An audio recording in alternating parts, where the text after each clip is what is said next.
வணக்கம். G news Tamil 24x7 செய்திகளுக்காக செய்தி வாசிப்பவர் வித்யா. ஆத்துப்பாக்கம் அருள்மிகு ஸ்ரீ மதுசுந்தர நாயகி சமேத ஸ்ரீ ஆதிபுரீஸ்வரர் திருக்கோவிலில் தாலி, வெள்ளி கொலுசு, உண்டியல் தொகையை கொள்ளையடித்துச் சென்ற மர்ம நபர்களுக்கு வலைவீச்சு.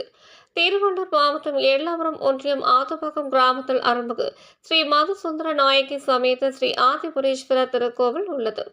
800 ஆண்டுகள் பழமை வாய்ந்த இக்கோவிலை கடந்த பிப்ரவரி மாதம் 11ஆம் தேதி இக்கிராமத்தை சேர்ந்த பொதுமக்கள், பக்தர்கள், விழா குழுவினர்கள் புனரமைத்து மகா கும்பாபிஷேகம் செய்து வைத்தனர்.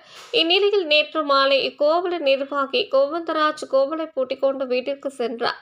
இன்று காலை வழக்கம் போல் பூஜைகள் செய்ய கோவிலுக்கு வந்தார். அப்போது அவருக்கு அதிர்ச்சி காத்து கொண்டிருந்தது.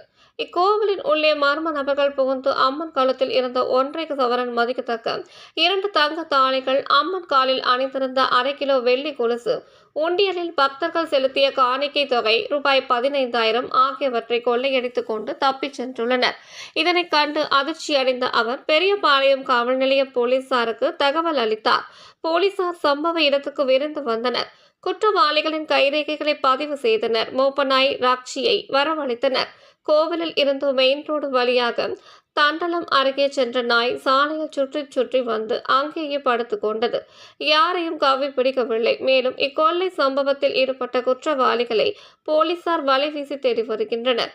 கடந்த சில தினங்களுக்கு முன்னர் இக்கிராமத்தில் உள்ள ஏரிக்கரையில் அருகருகே அமைந்துள்ள 2 அம்மன் கோவில்களில் தாலி, செயின், உண்டியல் தொகை உள்ளிட்டவைகளை மர்ம நபர்கள் கொள்ளையடித்துச் சென்றனர். இந்நிலையில் இன்று விடியற்காலை நடைபெற்ற இந்த கொள்ளை சம்பவத்தால் இக்கிராமத்தில் பெரும் பரபரப்பு ஏற்பட்டுள்ளது.